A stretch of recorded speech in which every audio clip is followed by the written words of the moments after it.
a nossa série de vídeos. Hoje a gente vai falar sobre avaliação materna, fetal e amamentação relacionados com a Covid-19. Então, sobre os aspectos obstétricos do coronavírus, é importante a gente ressaltar que ela ainda é uma doença muito recente. Então, com isso, a gente não tem ainda protocolos específicos para isso, mas a gente tem várias recomendações do Ministério da Saúde e da Febrasgo. Então, foi encontrado em estudos que o Covid ele pode aumentar o risco de prematuridade, mas não foi encontrada transmissão vertical. Ou seja, não foi encontrado o vírus nem em cordão umbilical, nem líquido amniótico. Então, com isso, é preciso a gente fazer uma avaliação materna. Para fazer essa avaliação materna, a gente vai pensar em 3 situações e cada situação vai ter medidas específicas. Então, a primeira situação a se pensar é uma mulher que ela não apresenta sinais e sintomas de Covid-19, no caso, uma gestante. Então, nesses casos, a mulher vai seguir o seu pré-natal normal, de acordo com os seus riscos, com as suas intercorrências e com as suas comorbidades. Só que é muito importante que em cada consulta, o obstetra, o médico, ele avalie os sinais e sintomas de síndrome gripal. Então, avalia se a mulher está tossindo, se a mulher está com cefaleia, entre outros sintomas. Também, avaliar a temperatura axilar da mulher, porque a hipertermia por si só, ela já é um fator teratogênico e que aumenta o risco de abortamento também, e perguntar se essa paciente teve contato com alguém infectado pelo coronavírus. Com relação aos serviços de saúde, precisa ter uma organização para que essa mulher passe o menor tempo necessário naquele local. Também evitar aglomerações em salas de espera. Além disso, pode aumentar o intervalo entre as consultas, só que isso daí tem que ser um acordo entre o médico e a paciente, de acordo com as necessidades dela, para evitar uma exposição desnecessária a um risco de infecção. E com relação à atenção básica, é importante que tenha um acompanhamento dessa gestante, que pode ser por forma virtual ou por telefone, por exemplo. A segunda situação a se pensar é uma mulher que apresenta sinais e sintomas de Covid-19 leve, confirmados ou não. Então, nessa, a gente tem que avaliar os sinais de gravidade. Então, quais seriam esses sinais de gravidade? Então, uma saturação de oxigênio menor do que 95% em temperatura ambiente, sinais de desconforto respiratório, como por exemplo a dispneia, que ela pode ser fisiológica na gravidez, mas nos casos da síndrome gripal a gente tem que levar em consideração.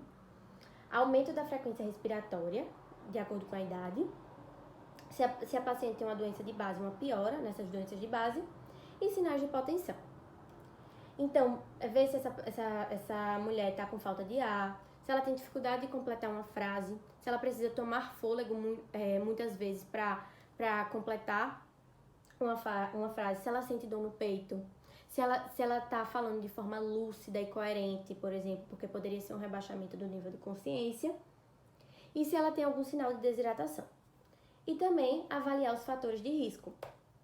Então, se a paciente tem diabetes, doenças cardíacas crônicas descompensadas, doenças respiratórias crônicas descompensadas, doenças renais crônicas em estágio avançado, estágio 3, 4 e 5, por exemplo, gestante de alto risco independente da infecção com Covid e também se está imunossuprimida. Então, no caso da paciente não apresentar nem sinais de gravidade, nem fatores de risco, ela vai ser tratada de forma domiciliar.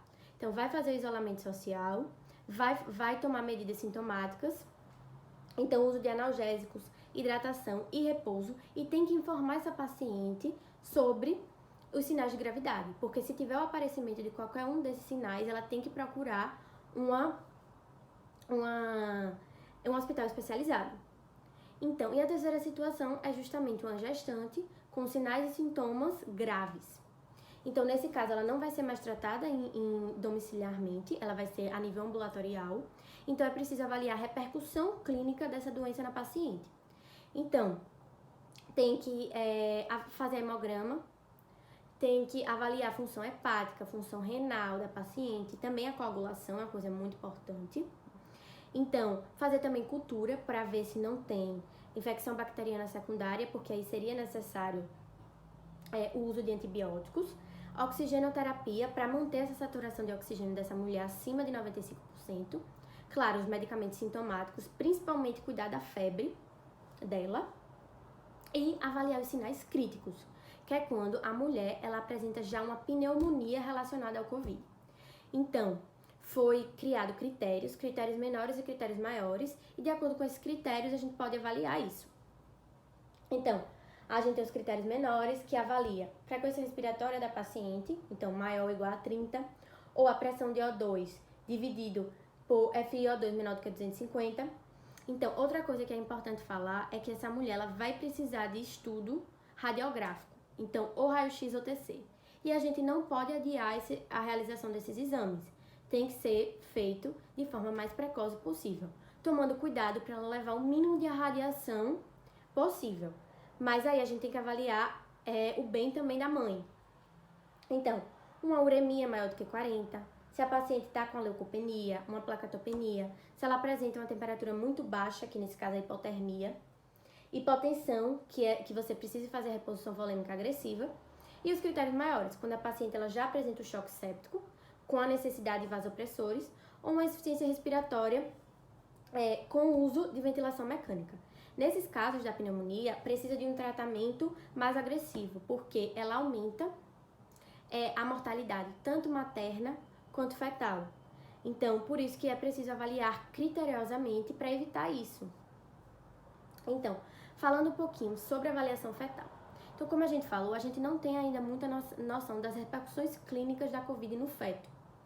Então, levando em consideração outras infecções parecidas com o coronavírus, pode ter um risco teórico. Então, por isso que é preciso fazer essa avaliação fetal.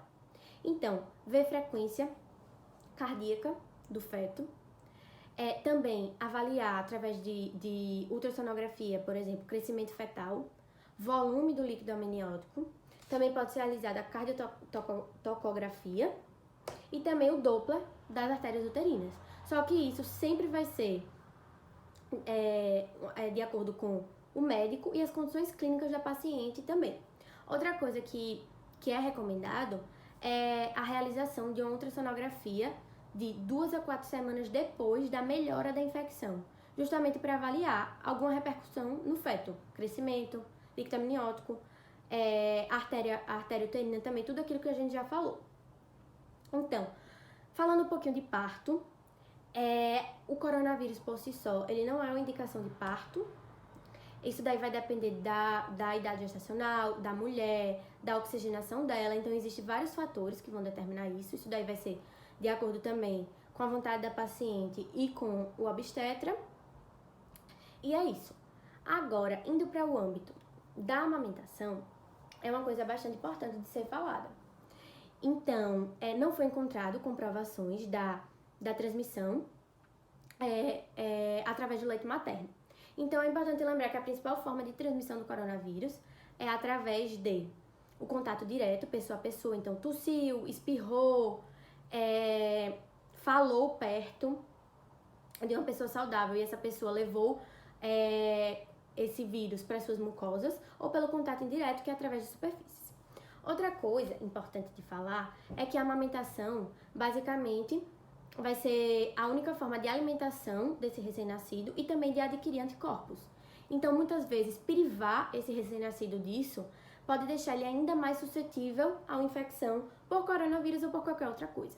Então, se a paciente ela quer amamentar e ela está com condição clínica, então ela pode fazer essa amamentação. Só que, claro, tomando uma série de cuidados, levando em consideração as formas de contágio. Então, falando um pouquinho desses cuidados. Então, é importante a mãe lavar as mãos com sabão antes de pegar o bebê e de ordenhar. Então, pelo menos 20 segundos antes de amamentar, é preciso ela fazer essa higienização. Usar máscaras durante as mamadas, então máscaras que cubram nariz e boca também. Trocar a máscara em cada mamada. Em caso de tosse, espirro, tudo isso, trocar a máscara. Lavar as mamas antes de amamentar, mesma coisa. 40 segundos antes de amamentar, lava essa mama para evitar o contágio. Também, a grávida ela pode solicitar ajuda de alguém saudável para amamentar essa criança. Então, dá através de xícara, copinho, tudo isso. Só que tem que tomar o cuidado, tem que tomar bastante cuidado.